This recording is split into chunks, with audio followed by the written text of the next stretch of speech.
Hello guys, today I'm going to make a painting for a specific reason.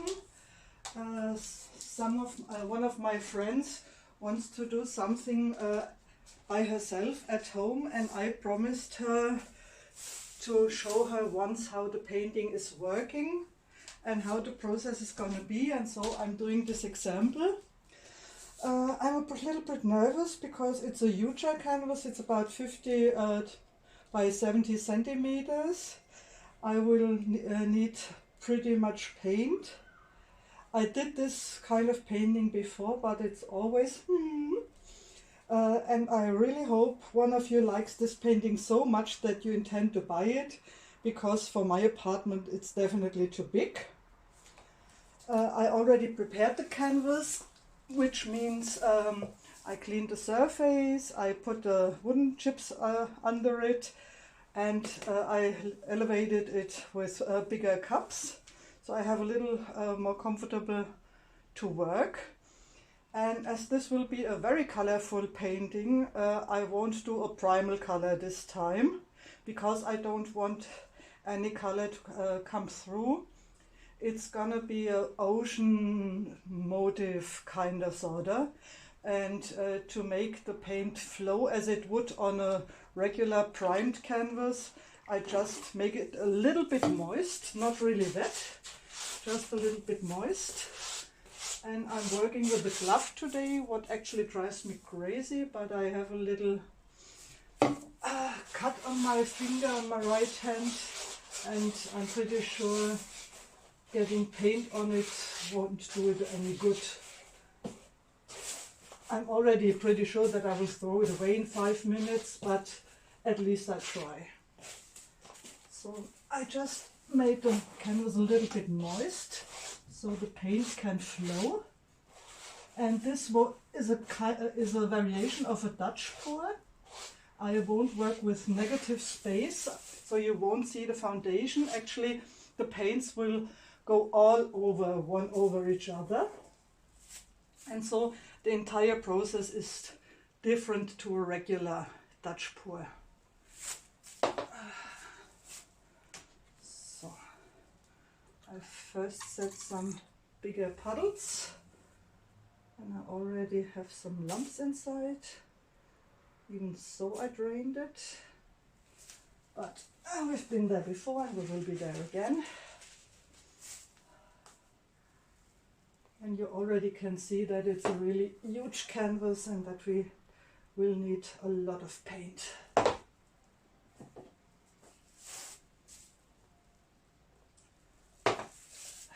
And I really hope it is enough paint, but it should be. And I won't talk that much because I will use my hairdryer most of the time.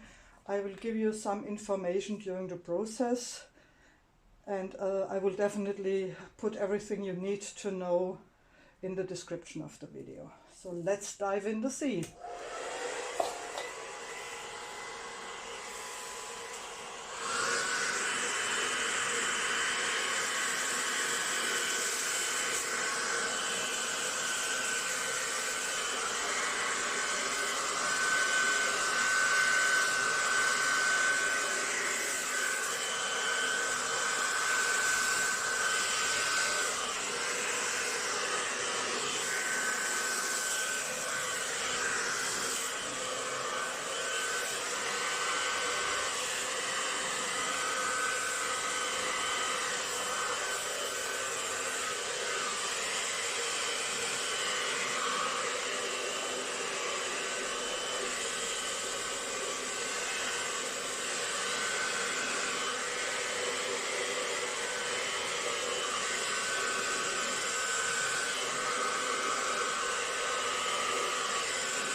So that's the first layer, so I just need my finger to cover the edges a little bit. And you can also see why I have this much plastic this time. Usually I don't cover that much, but as I told you in a previous video about Dutch pour, the paint flows all over the place when you use a hairdryer. And as I'm working in home office and the computer isn't mine, I have to take even more care about my environment than I usually do. Because for my own stuff I'm not that careful, you know that already. And you see how far the paint is flowing, it's pretty much all over the place. So.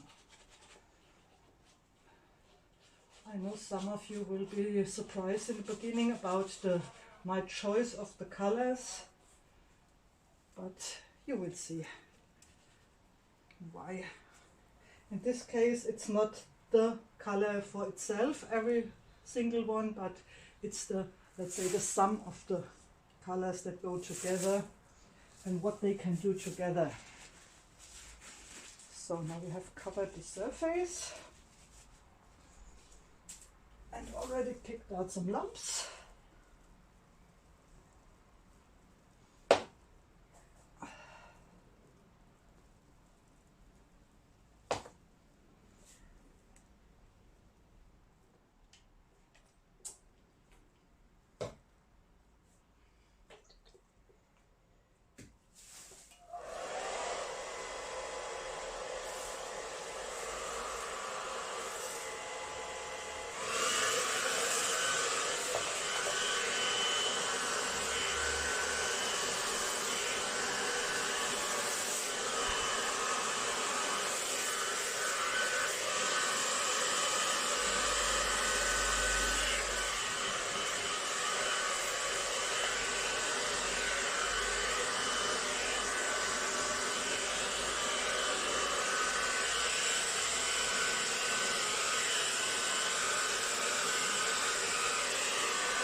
And I'm just gonna go on layer by layer and spread the paint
we have the first 3 layers, So we have a pretty nice cover so far, and now we start considering the composition, that you don't have too much bright in one color and too dull on the other one.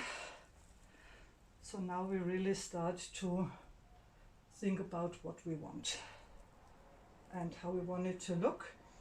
You might have recognized that I'm using 2 different cups of this froggy green. That's for a reason, because the smaller cup has just a few drops of oil inside, because I think this will be really nice to have some cells inside, but not too much. That's why I only put it in one particular color and even not in all of it.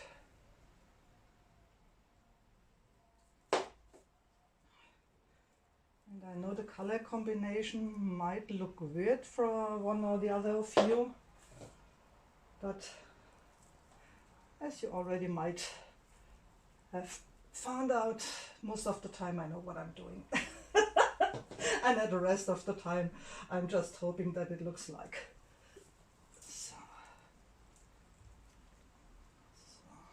And I'm also taking care about the edges, where I can already see that they are not nicely covered, because at this stage we might be done pretty soon, because the worst thing you can do is to overdo a painting, and so we really have to be careful. And that's why I now start to consider the strategy of my paintings.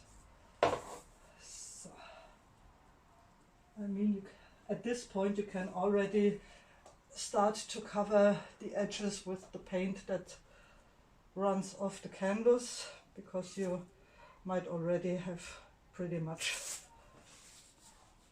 So, and one thing, be careful when you use your hair blower about the cable, because when you drag the cable through your paint, not nice.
Pretty nice.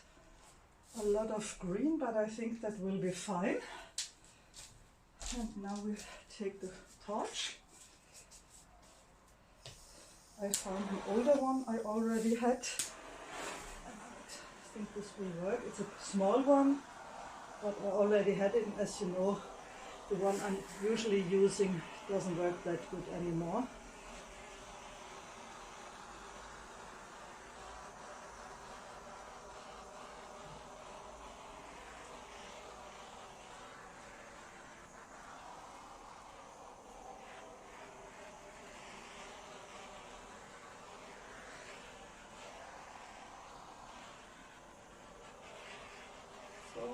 Very nice. So I think we maybe have a little bit too much green over here, but as it's a really small spot, I will try it to fix it with a straw, because at this point I think the hair blower might be too strong.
Very, very nice.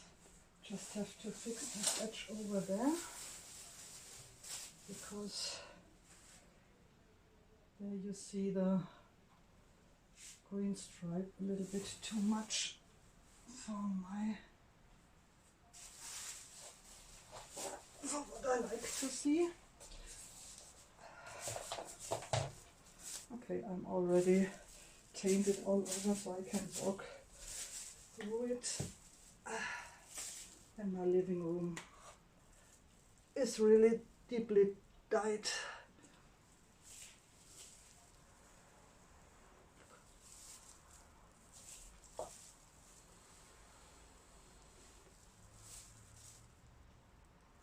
Well, that's what I would call beautiful.